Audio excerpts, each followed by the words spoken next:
menjadi saksi mata dan melihat bagaimana jalannya proses persidangan di tempat ini. Sejauh mana mereka bisa membuktikan bahwa mereka bukanlah pelakunya. Apa yang mau disampaikan? Ya, semoga lancar. Semoga lancar. Yang minta doanya aja, Bang. Pukul-pukul di kepala saya, Pak. Ada masih buktinya, Pak. Luka masih ada. Di bangunan semua itu tuh enggak ada geng-geng motor. Kalau lihat kayak gitu, apalagi kalau di borgol gitu tuh, ya Allah, hati saya les. Kasihan.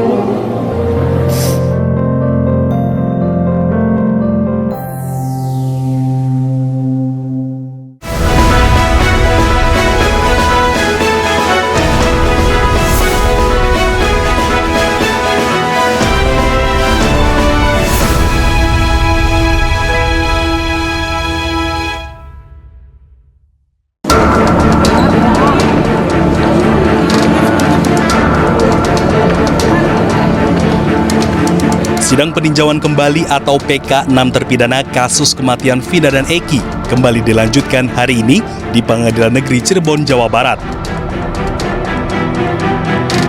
Agenda sidang kini memasuki tahap pembuktian dengan menghadirkan sejumlah saksi fakta dari pihak pemohon. Pihak terpidana selaku pemohon menghadirkan 4 orang saksi fakta, diantaranya adalah Teguh Wijaya, Okta Rangga Pratama, Pramudia, dan Ahmad Saifuddin.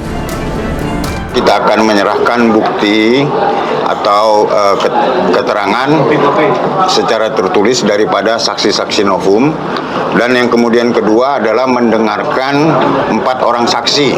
Mereka akan menerangkan ya keberadaan mereka bersama dengan 5 terpidana itu pada malam Minggu tanggal 27 Agustus 2016. Dalam sidang PK ini, kuasa hukum terpidana sudah menyiapkan sebanyak 39 orang saksi yang terdiri dari saksi fakta dan juga saksi ahli. Untuk saksi faktanya sendiri, dibagi kembali menjadi 4 klaster, mulai dari saksi alibi, saksi yang mengungkap dugaan kebohongan, saksi terkait dugaan penyiksaan, dan saksi terkait peristiwa kecelakaan lalu lintas.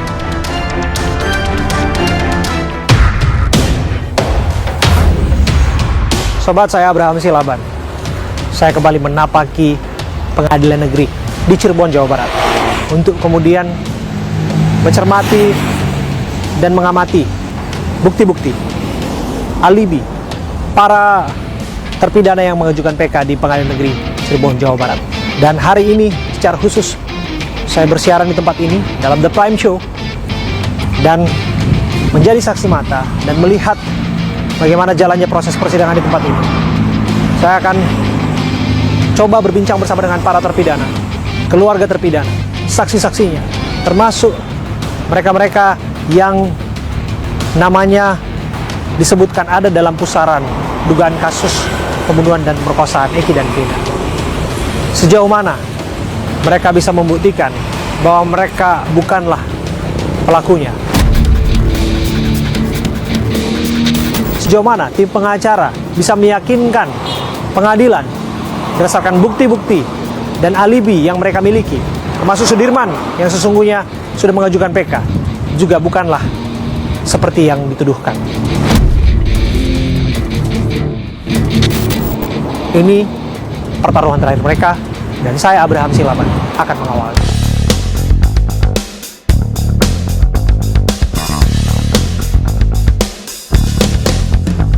Kita melihat ketibaan dari para terpidana di Pengadilan Negeri Cirebon. Dan sebentar lagi persidangan akan dimulai.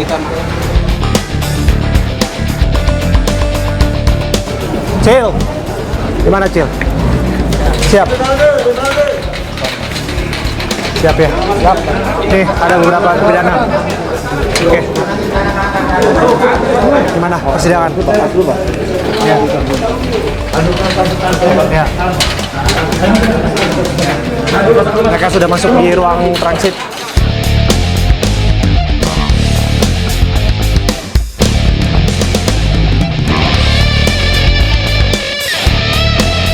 Kita akan melihat dan mengawal jalannya persidangan hari ini. Ya, mari Pak. Gimana Mas? Untuk sidang hari ini siap? Siap. Mas, gimana Mas? Apa yang mau disampaikan?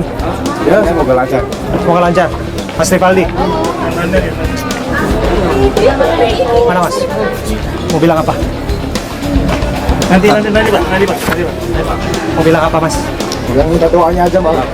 Doanya aja.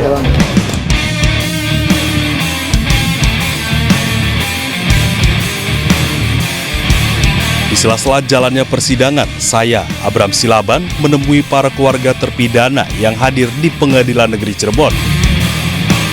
Apa yang mau disampaikan Pak? Karena hari ini Rivaldi dan kawan-kawan akan bersaksi di muka persidangan untuk pertama kalinya. Dan setelah kemudian 8 tahun silam, dan hari ini kemudian mereka akan bicara kembali ke publik. Nggak bisa ngomong. Ya mudah-mudahan mereka bicara apa namanya yang mereka rasakan lah waktu 2016. Itu yang saya ingin tahu sekuat apa mereka bisa cerita nanti di dalam sidang nanti, menceritakan apa yang dia rasakan, apa yang dia ya waktu itu kejadian seperti itu. Saya kalau sendiri saya merasakan saya nggak mungkin kuat gitu Pak. 8 tahun berlalu, Pak Asep, Bapak masih terus meyakini bahwa putra Bapak tidak bersalah dalam kasus ini? Saya yakin anak saya tidak bersalah. Karena posisinya udah ada di Utbar 3 hari yang lalu sebelum dijemput sama oknum Polri ke lapas Utbar waktu itu. Jadi tidak ada di TKP, tidak ada pada waktu itu. Tidak ada. Seperti yang disebutkan. Tidak ada Pak. Tidak. Dan waktu itu justru malahan disebutkan tersandungnya kasus kepemilikan senjata tajam. Betul Pak. Betul. Dan Ucil pun sebetulnya mengenal nggak sebetulnya? Tidak mengenal sama sekali, sama Sudirman dan teman-temannya tidak mengenal. Kan tidak satu kampung Pak.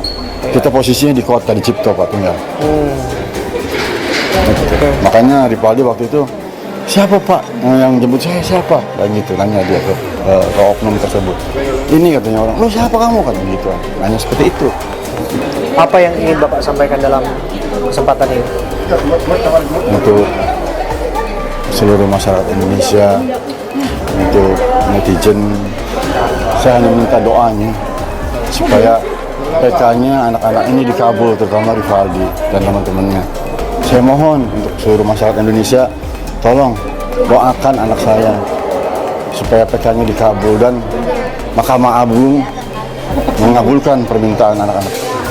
Terima kasih sekali lagi Pak Asep ya. Terima kasih ya Pak Asep ya. Kenapa Pak Asep? Sedih. Sedih. Apa yang membuat selalu teringat? Apa yang membuat selalu sulit untuk melupakan? Ya makan dulu ya, inget lah enggak lah. Nanti saya ngaco, gimana ya, kayaknya mau nangis. Enggak lah. Yang bikin sedih itu, berat kesedihan itu faktor apa Bu? Ya faktor dianiaya ya, yang sedih. Ibu lihat itu, Ibu dengar itu? Ya dengar kata Hadi kan cerita. Apa yang dia bilang kepada Ibu? Ya kan digembok, dia apa gitu tuh. Saya masih ingat. Dan mereka tetap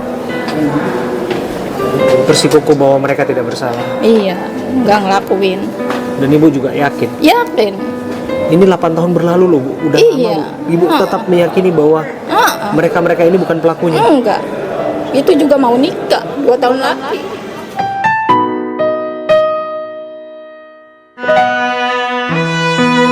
Dua tahun lagi mau menikah? Iya. Iya 2 minggu.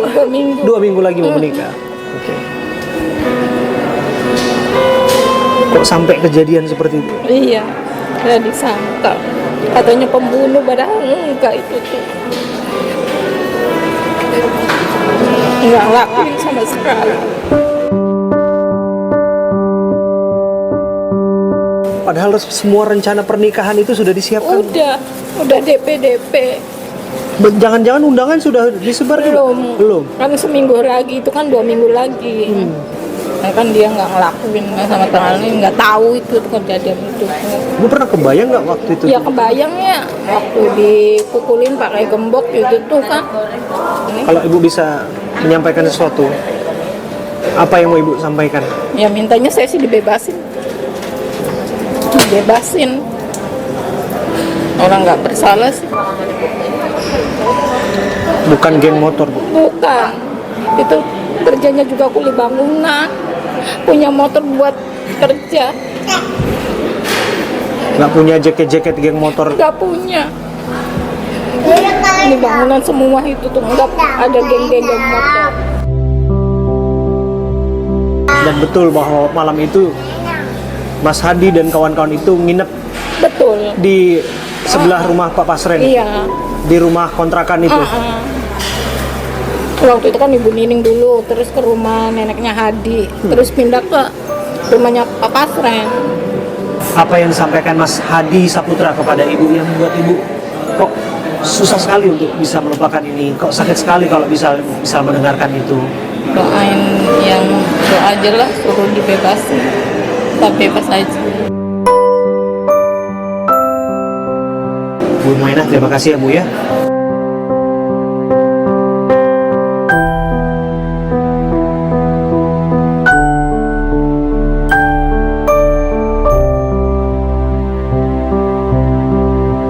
Dengan ibu siapa namanya Bu? Bu Yati. Bu Yati, ibundanya Eko. Tadi ngomong apa sampai bisa sedih Bu? Enggak ngomong apa, ngeliat aja udah sedih kalau lagi ngomong. Dia kan di dalam nggak kelihatan, nggak ini nggak bisa masuk. Ya pengen sedihnya gimana ya? Lihat aja kayak